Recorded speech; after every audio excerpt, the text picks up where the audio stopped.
በ1442 1000 የትራንስልቬኒያ ወንዶች ልጆች ለቱርክ ጦር እንዲሰለጥኑ ተገደዱ። አንዱ ልጅ አድጎ ቭላድ ባለጠቆሩ በመባል የሚታወቅ የሚፈራ ሰውም ሆነ። በራሱ ጭራቃዊ ድርጊቶች ተሰቃይቶ ቭላድ በሰላም ህዝቡን ለመግዛት ወደ ትራንስልቬኒያም ተመለሰ። በትራንስልቬኒያ አቅራቢያ በሚገኝ ወንዝ ላይ ስኬልጂየም የተባለ ሮማዊ የተጣለ የቱርክ ራስ ቁር አግኝቶ የዋላቺያና የትራንስልቬኒያ ልዑል የሆነው ቭላድ ይህ የሰላ የራስ ቁር መሆኑን ሲያስተውል፣ ይህም ቱርኮች እኛን ለመውረር አስበዋል ብሎ እንዲያምንም አደረገው። የራስ ቁሩም በወንዙ የታችኛው ፍሰት ላይ ስለተገኘ ቭላድ በሌላኛው ጫፍ ካለው ከተሰበረው ጥርስ ከተባለ ተራራ የመጣ መሆኑን ገምቶ እሱ ለመደራደር የቱርኮችን ሰፈር በሚፈልግበት ጊዜ ሰዎቹ ለጦርነት እንዲዘጋጁ ማዘዛቸው። ቭላድ ሁለት ሰዎችን ወደ ተራራው ይዞ በመሄድ የቱርኮችን ማንኛውንም ምልክት ሲፈልግ የሌሊት ወፎች ከዋሻ ውስጥ በድንገት ሲበሩ ቭላድ እንደተረበሹ ተገንዝበው ስለዚህ ለመመርመር ወደ ውስጥም አመሩ። ውስጡም ወለሉ ላይ የተበተኑ አሮጌ ትጥቆችና የተፈጩ አጥንቶችም ይገኛሉ። በጨለማው ውስጥ ያለ አንድ ነገር አንዱን ሰው ውጦት በድንገት ወደ ጨለማው ስቦትም ገብቶ ቭላድና ሌላኛው ወታደር ሲሮጡ፣ ነገር ግን በጥላ ውስጥ ያለው አውሬ ወታደሩንም ይወስደዋል። ቭላድ አውሬውን ሲቆርጠው፣ ነገር ግን እሱም ወርውሮት ከዋሻው ውስጥ እየተሳበ ወጥቶ የፀሐይ ብርሃን ላይ ሲደርስ፣ ጭራቁ ደግሞ ከዚያ ወደ ኋላ ሲያፈገፍግ በቭላድ ሰይፍ ላይ ያለው ደምን በፀሐይ ብርሃን ውስጥ ይተናል። በድራኩላ ቤተ መንግስት ቭላድ ስለ ፍጡሩ ከወንድሙ ሉሲያን ጋርም እየተመካከረ ሉሲያን የቫምፓየርን ታሪክ መተረክ ጀመሮ ለስልጣን ሲል ጋኔኑን የጠራው ሰው እንደሆነና ጋኔኑም ስልጣን እንደሰጠው፣ ነገር ግን ለዘላለም በጨለማ ውስጥ እንዲኖር እንደፈረደበትም ተረዳ። ቭላድ በመቀጠል ሚስቱን ሜሪናንና ልጁን ኢንክራስንም ጎብኝቶ በደስታ ተቀበለውት። ነገር ግን ሚሬና አንድ ነገር እየረበሸው መሆኑን ታስተውላለች። በመኝታ ክፍላቸው ውስጥ ሚሬና ቭላድን ምን እንዳጠቃው ስትጠይቀው እሱም ተኩላዎች እንደሆኑም ይነግራታል። ላጣቸው ሰዎች እያለቀሰ ከዚያም በወጣትነቱ እንዴት ወደ ጦርነት እንደተላከም ይተርካል። ከእንግዲህ መዋጋት እንደማይፈልግ ሲመኝ፣ ስለዚህ ሚሬና በቤት ውስጥም ቢሆን ደህንነቱ የተጠበቀ እንዳልሆነም ታስታውሰዋለች። በማግስቱ የኦቶማን ጀነራል ሐምዛ ቤይ ሲደርስ የትንሣኤ በዓላቸው ተቋርጦ ቭላድ ለሱልጣኑ ግብር ይሆን ዘንድ የብር ሳንቲሞች የሞላበት ሳጥን ቢያቀርብም፣ ነገር ግን ሐምዛ ቤይ ሰላዮቻቸውን በመግደልም ይከሰዋል። ቭላድ እሱ እንዳላደረገው ክዶ ከዚያም ግብሩን ይዞ እንዲሄድም ሲጠይቀው፣ ሆኖም ሐምዛ ቤይ ሱልጣኑ ጦሩን እንዲያገለግሉ 1000 ወንዶች ልጆችን እንደሚፈልግ በደስታም ያውጃል። የከተማው ህዝብ ሲቃወም፣ ነገር ግን ሐምዛ ቤይ ወጣቶቹን ወንዶች ወደ ጦራቸው መመዝገቡንም ቀጠሉ። አንድ አባት የቱርክ ወታደር ልጁን እንዳይወስድበት ሲለምን፣ ወታደሩ እጁን ለመቁረጥም ሰይፉን ሲመዝ፣ ስለዚህ ቭላድ ወታደሩን ከግድግዳ ጋር አጣብቆት ሐምዛ ቤይ ቭላድ ጦር እንደሌለውና ስለዚህ ለመታዘዝ ከመገደድ ውጪ ሌላ ምርጫ እንደሌለውም አስታውሶት ከዚያም ሰዎቹን ሰብስቦ ከግብሩ ጋርም ይወጣል። የቭላድ አማካሪ ካዛን ህዝባቸውን ለመጠበቅ ማድረግ ያለባቸውን እንዲያደርጉ ማሳስቧቸው። በዚያ ምሽት ቭላድ ለኢንክራስ አባቱ ለሱልጣኑ ያለውን ታማኝነት ለማረጋገጥ እሱን እንደ ንጉሳዊ ታጋች አድርጎ ሰጥቶት እንደነበረ ገልጾ፣ ነገር ግን ለኢንክራስ የሚያሳስብ ምንም ነገር እንደሌለም ቃል ይገባለታል። አሁንም ከሚስቱ ጋር ብቻውን ሲሆን ቭላድ ልጆቹን ለማዳን ከሞከረ በመቶዎች የሚቆጠሩ እንደሚገደሉ በመናገርም ሲጨነቅ፣ ሚሬና ቭላድና ሱልጣኑ እንደ ወንድማማች እንደነበሩ አስተውላ ስለዚህ ምህረት እንዲጠይቅም መከረችው። በማግስቱ ቭላድ ሱልጣኑ መህመድ ዳግማዊንም ጎብኝቶ ሁለቱ ስለ ወጣትነት ዘመናቸው እያስታወሱም እየጠጡ መህመድ አባቱ ጨካኝ እንደነበረ አምኖ፣ ነገር ግን ቭላድ ከባህላቸው ጋር ስለተላመደም ያደንቀዋል። ከዚያም ወታደሮች እንደሚያስፈልጉት አበክሮ በመግለጽ ስለጠየቃቸው ወንዶች ልጆችም ሲጠይቅ፣ ይልቁንም ቭላድ ልጆቹን ለማዳን ራሱን ቢያቀርብም ነገር ግን መህመድም እምቢ አለው። በተጨማሪም ቭላድ በቤተ መንግስታቸው እንዳደገ ሁሉ ኢንክራስንም ለማሳደግም ጠይቆ ቭላድ ዙፋኑን እንደሚጠብቅ፣ ነገር ግን የመህመድ ጀነራል እንደሚቆጣጠረው ሲገልጽ ቭላድ በድጋሚ እንዲያስብበት ቢለምነው፣ ነገር ግን መህመድ ብዙ ወንዶች ልጆችን እንዲወልድ ብቻም ይመክረዋል። ብዙም ሳይቆይ ቭላድ ልጁን ለቱርኮች ሲያስረክቡ ቤተሰቡን በአንድ ሜዳ ላይ አግኝቷቸው ሚሬና ባሏን በመውቀስ እሱን ከማግባቷ በፊት ልጆቻቸውን ለመጠበቅ የገባውን ቃልም አስታወሰችው። ሆኖም ካዛን እምቢ ካሉ ጦርነት እንደሚገጥማቸውም ስላሳሰበ ወታደሮቹ ወደፊት ሲገሰግሱ በማየት ቭላድ ወደ እነሱ ቀርቦ ነገር ግን እነሱን ላለማስቆጣት መሳሪያውንም ጣለ። የአባቱን ድርጊት ያስተዋለው ኢንክራስ እሱም እንደ አባቱ በቱርክ ሀገር እንደሚተርፍ ቃል በመግባት ለመሄድ በፈቃደኝነትም ተነስቶ ቭላድ ልጁን ለሐምዛ ቤይ ሲያስረክብ እጁንም ይዞ ሐምዛ ቤይ ቭላድ የበለጠ እንደሚቃወም ጠብቆ እንደነበረ ሲጠቁም፣ ይህም ቭላድ ምን እያጣ እንደሆነ እንዲገነዘብ አድርጎት ቭላድም ወዲያውኑ ወደ እናቱ እንዲመለስ ለኢንክራስ በሹክሹክታ ነግሮት ልጁ እንደሮጠ ቭላድ የሐምዛ ቤይን ሰይፍ ሰርቆ ገሏቸው። እሱ ከቱርክ ወታደሮች ጋር ብቻውን ሲዋጋ ሚሪና ልጇንም ትከለክላለች። እሱ ሰዎቹን በቀላሉ ቢገልም ነገር ግን ገና ብዙ እንደሚመጡም ያውቃል። ካዛን ልዑሉን ወቅሶት ነገር ግን ቭላድ ለሀገር ሲባል ልጅም መስዋዕት መሆን የለበትም ብሎ ድርቅ ብሎ እሱ ብቻውን ወደ ተሰበረው የጥርስ ተራራ ሲያመራ ቤተሰቡ በቤተ መንግስት ውስጥ እንዲጠብቁም አዘዛቸው። ቭላድ ወደ ጨለማው ተራራ ወጥቶ ወደ ዋሻው ገብቶ ቫምፓይሩ ሰላምታ ቢሰጠው ነገር ግን ቭላድም አያየው። ቫምፓይሩ ማንም ሰው ወደሱ ተመልሶ መጥቶ አያውቅም ሲል ቭላድም በዋሻ ውስጥ ያሉትን ስፍር ቁጥር የሌላቸውን የሰው አጥንቶች መሰረት በማድረግ ማንም አምልጦ አያውቅም ሲልም ያክላል። ቫምፓይሩ ችቦውን ሲያጠፋው ስለዚህ ቭላድ ምንም ሳይታየው ሴፉን እያወናጨፈ በመጨረሻም ቫምፓይሩ ፊቱን አሳይቶት ሰይፉንም ከላዩ ላይ ጥሎት ፍጡሩ ከፍርሃት ይልቅ በሱ ውስጥ ተስፋን እያስተዋለም ይመለከተዋል። ከዚያም የብር ቀለበት ስለሚያስቀይመው ቭላድ እንዲደብቀው ነግሮት ቭላድ ቱርኮች መንግስቱን እያሰጉት እንደሆነ ስለዚህ ህዝቡንና ቤተሰቡን ለማዳን የቫምፓይሩን ስልጣንም ይመኛል። ቫምፓይሩ አፍ ይዞበት ነገር ግን ቭላድ ማን እንደሆነ እንደሚያውቅ በመግለጽ የዲያብሎስ ልጅ ብሎ ሲጠራው ቭላድ የቤተሰቡ ስም ድራኩላ ማለት ድራገን ማለት እንጂ ዲያብሎስ እንዳልሆነም አረመው። አሁንም ቫምፓይሩ ስለ ደም አፍሳሽ ታሪኩ እያሾፈበት ከግድግዳ ጋር አጣቆት በሺዎች የሚቆጠሩ ሰዎችን በጦር በወጋ ጊዜ ምን እንደተሰማው ሲጠይቀው ቭላድ ምንም እንዳልተሰማውም ያምናል። ፍርሃትን ለመዝራት ክፉ እንደሆነ ይህም ቱርኮችን የሚያረካና ተጨማሪ ህይወት ከመውሰድ እንደሚከለክላቸው በመናገርም ተግባሩን ለማጽደቅ ሞክሮ ቫምፓይሩ የቭላድን አንገት አክስሎት ደሙን እየላሰ ጭራቅ መሆን ምን እንደሚመስል እንደማያውቅ ነገር ግን እንደሚያሳየውም ለቭላድም ይነግረዋል። ቫምፓይሩ እሱን ወደዚህ የቀየረው አካል በዋሻ ውስጥ እንዳሰረው ነገር ግን ቭላድ የሱ ነፃነት እንደሚሆን ተርኮ ቫምፓይሩ እጁን ይነክስና ወደ ቅል ውስጥ ደምም አፈሰሰ።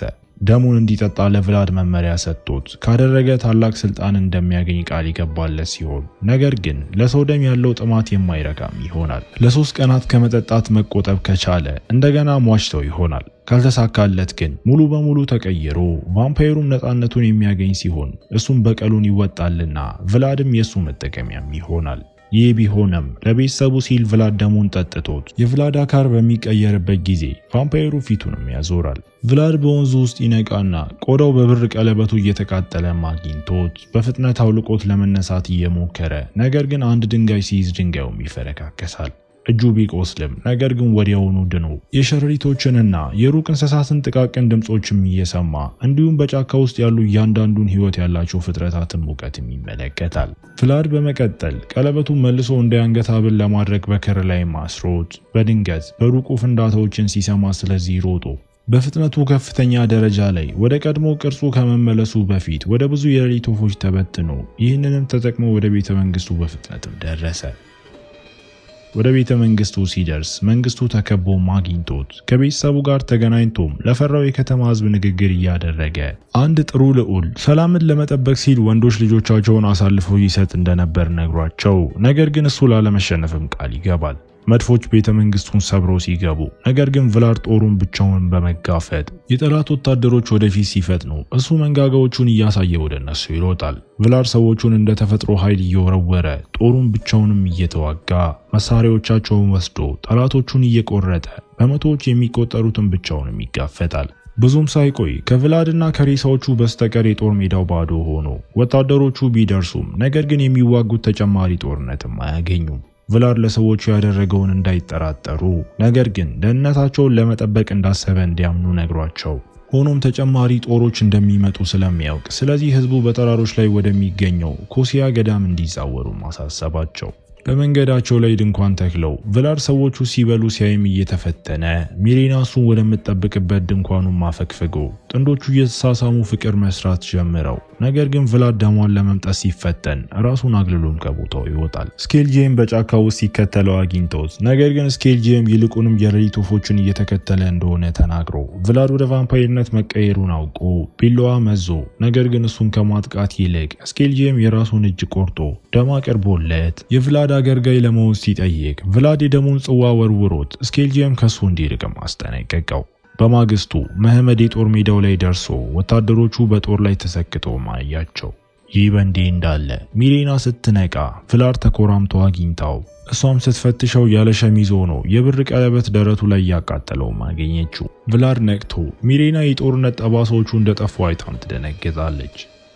ቭላድ ከተራራው የመጣው ወደ ጭራቅነት ተለውጦ እንደሆነ ተናዞ ይህንን ለማረጋገጥ የፀሐይ ብርሃን ቆዳውን እንዲያቃጥለውም ሲፈቅድ ሚሌናም ለምን እንዳደረገውም እየጠየቀች ጎትታም ታስወጣዋለች። ቭላድ ልጁን ለማዳን እንዳደረገው ተናግሮ ጥማቱን ከተቋቋመ በ2 ቀናት ውስጥ ወደ ነበረበት እንደሚመለስም ቃል ይገባል። ቭላድ መሐመድን እየተከላከለ በሚቆይበት ጊዜ ሚሌና የከተማውን ሕዝብ ወደ ገዳሙ እንድትወስድም ነገራት። ቭላድ የመሐመድን ሰዎች ለመፈለግ ወደ ሌሊት ወፎች ከመቀየሩ በፊት ፀሐይ እስክትጠልቅ ድረስ ጠብቆ ሆኖም የመሐመድ ወታደሮች ይልቁንም የከተማውን ሕዝብ ላይ አድብተው ውጊያው ሲቀዘቅዝ ከሰዎቹ አንዱ የሆነው ዲሚትሪ ሚሌናንና ኢንክራስን ወደ ሰላማዊ ቦታ ቢወስዳቸውም ነገር ግን ይያዛሉ። ዲሚትሪ እነሱን ለመጠበቅ ከወታደሮች ጋር ሲዋጋ ለሞት የሚዳርግ ቁስል ደርሶበት ሚሌና ኢንክሪስ እንዲሮጥ መመሪያ ሰጣው። ነገር ግን ወታደሩ እነሱን ከመምታቱ በፊት የሌሊት ወፎቹ ትኩረቱን ከፋፍለውት በገደሉ አቅራቢያ ወደ ኋላ ሲያፈገፍግ ቭላድ በጭራቃዊ ቅርጹ ሲታይ ወታደሩን በፍርሃት ይወድቃል። ዲሚትሪ እሱን በማየቱ በፍርሃት ሲሳብ፣ ነገር ግን ቭላድ እስኪሞት ድረስም አጽናንቶት የዲሚትሪ ደም ቭላድን ቢፈትነውም ነገር ግን የልጁን ጩኸት በመስማትም ተቋቁሞ በመጨረሻም የከተማው ሕዝብም ገዳሙ ደረሱ። ሲደርሱ ካዛም ቭላድን ጥሏቸው በመሄዱ ሲወቅሰው፣ ሆኖም ቭላድ ጸጥ አሰኝቶት ሕዝቡን ስለማይጠብቃቸው መጸለዩን እንዲያቆሙ በኃይል ነግሯቸው ይልቁንም ለጦርነት እያዘጋጃቸው። ይህ በእንዲህ እንዳለ መሐመድ ቭላድ ጭራቅ ሆኗል የሚሉትን ወሬዎች ሰምቶ አሁንም ቢሆን ሊሸነፍ እንደሚችል በመተማመን ብዙም ሳይቆይ ጦሩን ወደ ገዳሙ አዘመተ። በገዳሙ ሉሲያን ቭላድ የፀሐይ ብርሃንን ሲያስወግድ አስተውሎ ምን እንደሆነ አውቆ ቭላድን ተከትሎ የብር ሰይፉንም መዞ ሉሲያን ንስሐ እንዲገባ ቭላድን ለመግደል ሐሳብ ሲያቀርብ፣ ነገር ግን ቭላድ እምቢ ብሎ ሉሲያን ድንኳኑን ሰንጥቆ በመክፈት የፀሐይ ብርሃን ቆዳውን እንዴት እንደሚያቃጥለውም ለሕዝቡ በማሳየት ይህን ያየው ሕዝብ ልዑላቸው በጥላው ሲደበቅ እነሱም በፍርሃትም ይጮሃሉ። ከዚያም እንዲሞት ሲጮሁ ሚሌና ግን እንዲምሩትም እየለመነች እሱ በውስጥ እያለ ወታደሮቹ ድንኳኑን ሲያቃጥሉት ሚሌናና ኢንክሪስም ከቦታውም ይጎተታሉ።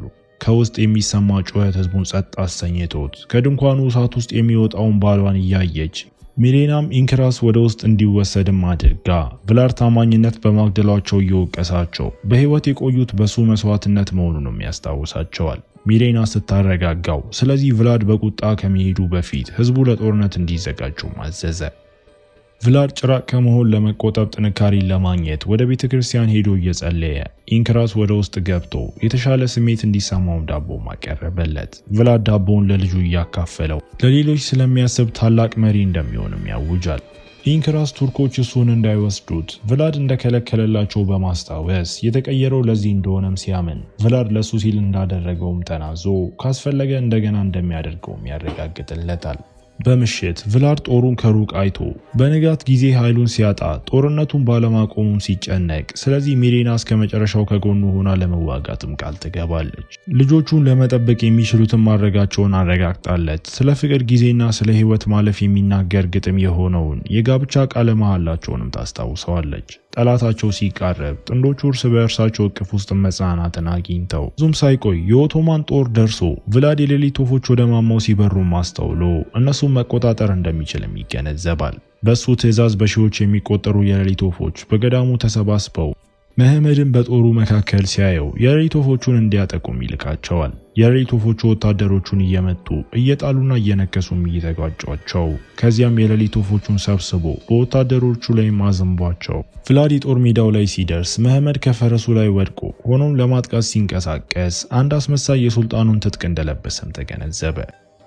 ከቭላድ ጀርባ አንድ ትንሽ ቡድን በግንባር ቀደምነት ያለውን ጦር እንደ ትኩረት ማዞሪያ በመጠቀም ወደ ገዳሙ ሲገቡ እናያቸዋለን። 3 ወታደሮች ሚሌና ክፍል ሲደርሱ ስለዚህ እሷና ኢንክራስ ሮጠው ወደ ማማው ሲወጡ የመሐመድን ሰዎችም አግኝተው ቭላድ መሐመድን የወታደር ትጥቅ ለብሶ ሲያገኘው አንድ ወታደር ሚሌናን ሲመታት፣ ይህም ከማማው ጫፍ ላይ እንድትንሸራተት አድርጓት የእሷን ጩኸት በመስማት ቭላድ ወደ ሌሊት ወፎች ተበታትኖ ወደ እሷ በፍጥነትም ይገሰግሳል። ሚሌና ሙጥኝ ብላ ስትይዝ ቱርኮች ኢንክራስንም ወስደውት ቭላድ በማማው ላይ ያለውን የመጨረሻውን ወታደር ወርውሮት፣ ነገር ግን ሚሌናም ትወድቃለች። ቭላድ እሷን ለመያዝ በከፍተኛ ጉጉት እየተንጠራራ ዘሎ ቭላድ ሳይዛት በፊት ልጁ የእናቱን መውደቅ እያየ መሐመድ ኢንክራስን ወደ ፈረሱም ወሰደው። ቭላድ ሚሬናን እቅፍ አድርጎ ይዟት እሷም አይኖቿን ስትከፍት ፀሐይ ስትወጣም ታያለች። ኃይሉ በቅርቡ እንደሚያልቅ አውቃ ሚሬና ልጃቸውን ለማዳንና እሱም ሙሉ ቫምፓየር ለማድረግ ደሟን እንዲጠጣም ነገረችው። ቭላድ ህይወቷን ለመውሰድ እምቢ ቢልም ነገር ግን ሚሬና እየሞተች እንደሆነ ታውቃለችና ልጇን ለማዳን ብቻም ትመኛለች። ደሟን እንዲጠጣ ስትለምነው ቭላድ መንጋጋዎቹን እያሳየም እያለቀሰ የሚሬናን ደም ጠጥቶ ይህም ወደ ሙሉ ቫምፓየርነት ቀይሮት እንዲሁም እሱን የቀየረው አካልንም ነጻም ያደረገው። ቭላድ ወደ ገዳሙ ሲመለስ አንድ ወታደር በህይወት አግኝቶ እሱን ለመቀየር ሰውየውን ደሙን እንዲጠጣም አስገድዶት ቭላድ ጥቂት ተጨማሪ የተረፉ ሰዎችን አይቶም ባለጠቆሩ በነበረበት ጊዜ የነበረውን የድራጎን ትጥቁንም ያመጣል። ሚስቱን ሲቀብር ቭላድ ልጃቸውን ለማዳንም ቃል ገብቶ በኦቶማን ጦር ሰፈር የመብረቅ ማዕበል ከፊት ለፊት ተደቅኖ ቭላድ በጦሩ ላይ በቀላቸውን የሚወጡ ጥቂት የቫምፓየር ወታደሮችን ይዞም ደረሰ። ቫምፓየር የሆነው ካዛን የመህመድን ጀነራል ማርኮ ደሙንም ጠጥቶ የመህመድ ነፍሰ ገዳይ ቭላድን ሲያገኘው ነገር ግን ቭላድ በባንዲራ ምሰሶ ላይ ሰክቶት እዚያም አንዲት ቫምፓየርም ሴትም ትመገብበታለች። ቭላድ ወደ ሱልጣኑ ድንኳን አምርቶ በብር ሳንቲሞች ላይ ቆሞ የብር ሰይፍ የያዘውን መህመድንም ይጋፈጣል።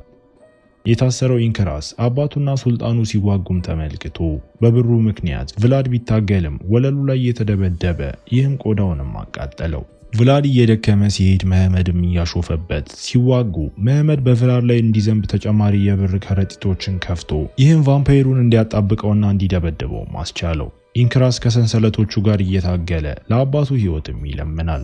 መህመድ የቭላድን ልብ ለመውጋት የተሰበረ የእንጨት ቁራጭ ሲወስድ ነገር ግን ቭላድ ተከላክሎት ከዚያም ወደ ሌሊት ወፎች ተቀይሮ ከዚያ በፍጥነት ወደ ቀድሞ ተመልሶ መሐመድንም ወግቶት የሱልጣኑን አንገት ከመንገሱ በፊት አሁን እሱ ድራኩላ ወይም የዲያብሎስ ልጅ መሆኑንም ለመህመድም ነገረው።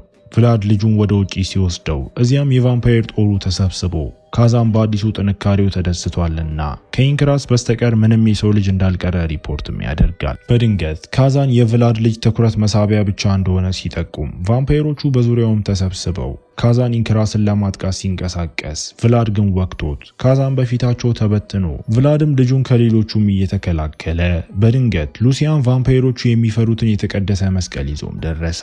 መነኩሴው ሊጠብቀው እንደሚችል አውቆ ልጁን እንዲሰጠውን ቭላድን ሲለምነው ቭላድ ለኢንክራስ እንዲሄድ ነግሮት ልጁን ወደ መነኩሴው እቅፍ ከመግፋቱ በፊት ለልጁ ያለውን ፍቅር በእንባ ሲገልጽ እናየዋለን። ኢንክራስ ለአባቱ መጮውን በቀጠለበት ጊዜ ሉሲያን ወደ ኋላም አፈግፍጎ እጣ ፈንታውን በመቀበል ቭላድ ደመናቱ ሲቀደዱ ወደ ሰማያት እየተመለከተ ይህም በቫምፓየሮቹ ላይ የፀሐይ ብርሃን ሲወጣ ቫምፓየሮቹ እየተቃጠሉ ቭላድን በህመም ይጮሃል።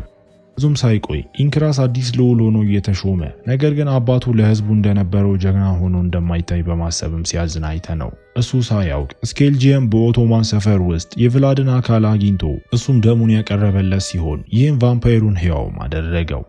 ዘመናት አልፈው ቭላድ ሚሬናን የምትመስል ሴት ወደሚያይበት ዘመናዊቷ ለንደን ውስጥም ይገባል። በመንገድ ላይ ከጋብቻ ቃለ መሐላቸው ያለውን ግጥም ሲያነብ ትኩረቷን ስቦ ሴትዮዋ የምትወደው ግጥም መሆኑን አስተውላ ራሷን ሚና ብላም ታስተዋውቃለች። በአቅራቢያው ከሚገኝ ካፌ ቭላድን ወደ ቫምፓየርነት የቀየረው አካል ከሚና ጋር ሲሽኮረመም የሚመለከተውና እነሱንም ሲከተላቸውም እያሳየን ፊልሙ እዚህ ጋር ይጠናቀቃል። እስከ መጨረሻው አብራችሁኝ ስለነበራችሁ አመሰግናለሁ። በቀጣይ ቪዲዮ እስክንገናኝ መልካም ጊዜ